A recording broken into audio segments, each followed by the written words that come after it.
हरिओम सभी को। इति श्री योग वशिष्ठे वैराग्य प्रकरणे संसार सुख निषेध वर्णन नाम नवम सर्ग।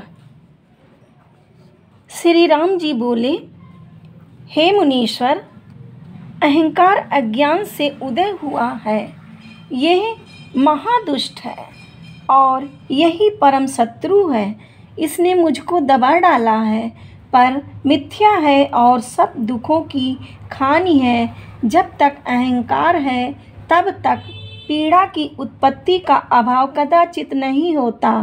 हे मुनीश्वर, जो कुछ मैंने अहंकार से भजन और पुण्य किया, जो कुछ लिया दिया और जो कुछ किया, वह सब व्यर्थ है।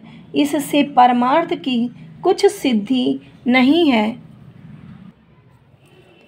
जैसे राख में आहुति धरी व्यर्थ हो जाती है, वैसे ही मैं इसे जानता हूँ। जितने दुख हैं उनका बीज अहंकार है। जब इसका नाश हो तब कल्याण हो। इससे आप उसकी निवृत्ति का उपाय कहिए। हे मुनीश्वर, जो वस्तु सत्य है इसके त्याग करने में दुख होता है, और जो वस्तु नाशवान है वो भ्रम से दिखती है, उसके त्याग करने में आनंद है। शांति रूप चंद्रमा के आच्छादन करने को अहंकार रूपी राहु है। जब राहु चंद्रमा को ग्रहण करता है तब उसकी शीतलता और प्रकाश ढक जाता है। वैसे ही जब अहंकार बढ़ जाता है तब समता ढक जाती है। जब अहंकार रूपी मेघ गरज के बरसता है तब तृष्णा रूपी कंटक मंजरी बढ़ जाती है और कभी नहीं घटती। जब अहंकार का नाश हो तब तृष्णा का अभाव होता है। जैसे जब तक मेघ है तब तक बिजली है। जब विवेक रूपी पवन चले तब अहंकार रूपी मेघ का अभाव होकर तृष्णा रूपी बिजली नष्ट हो जाती है। और जैसे जब तक तेल और बाती है तब तक दीपक का प्रकाश है, जब तेल बाती का नाश होता है तब दीपक का प्रकाश भी नष्ट हो जाता है। वैसे ही जब अहंकार का नाश हो तब तृष्णा का भी नाश होता है। हे मुनीश्वर, परम दुख का कारण अहंकार है। जब अहंकार का नाश हो तब दुख का भी नाश हो जाए। हे मुनीश्वर, यह जो मैं राम हूँ सो नहीं, और इच्छा भी कुछ नहीं। क्योंकि मैं नहीं तो इच्छा किसको हो, और इच्छा हो तो यही हो कि अहंकार से रहित पद की प्राप्ति हो। जैसे जनेंद्र को अहंकार का उत्थान नहीं हुआ, वैसा मैं हूँ ऐसी मुझको इच्छा है। हे मुनीश्वर, जैसे कमल को बर्फ नष्ट करता है, वैसे ही अहंकार ज्ञान का नाश करता है। जैसे व्याध जाल से पक्षी को फंसाता है और उससे पक्षी दीन हो जाती हैं, वैसे ही अहंकार रूपी व्याध ने तृष्णा रूपी जाल डालकर जीवों को फंसाया।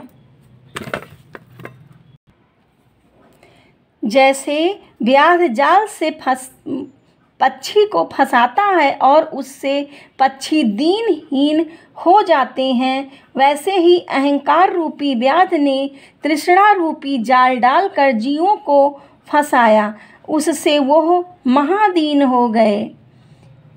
जैसे पक्षी अन्न के दाने से सुख रूप जानकर चुगने आता है, फिर चुगते चुगते जाल में फंस बंधन से दीन हो जाता है, वैसे ही यह जीव विषय भोग की इच्छा करने से तृष्णा रूपी जाल में फंसकर महादीन हो जाता है। इससे हे मुनीश्वर, मुझसे वही उपाय कहिए जिससे अहंकार का नाश हो। जब अहंकार का नाश होगा तब मैं परम सुखी होऊंगा।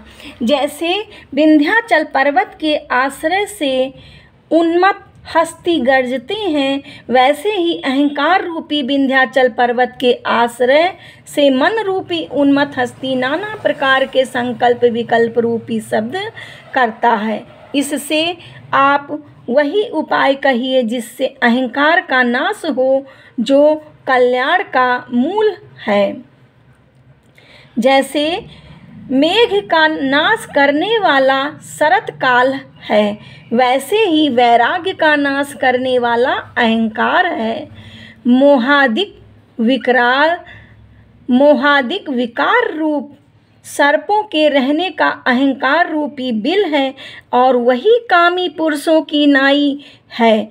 जैसे कामी पुरुष काम को भोगता है और फूल की माला गले में डालकर प्रसन्न होता है, वैसे ही तृष्णा रूपी तागा है और मन रूपी फूल है।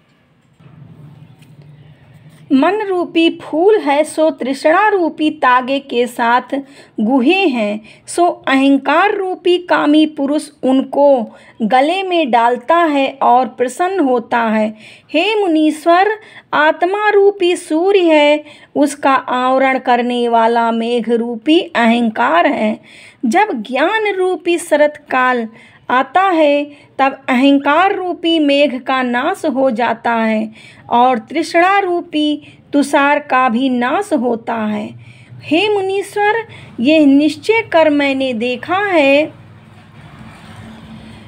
कि जहाँ अहंकार है वहाँ सब आपदाएं आकर प्राप्त होती हैं।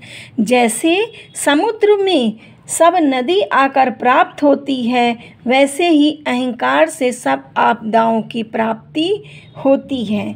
इससे आप वही उपाय कहिए जिससे अहंकार का नाश हो। हरिओम सभी ओम। हरिओम सभी को। श्री योग वशिष्ठ वैराग प्रकरण 9 सर्गा समाप्त हो गया। हरिओम सभी को।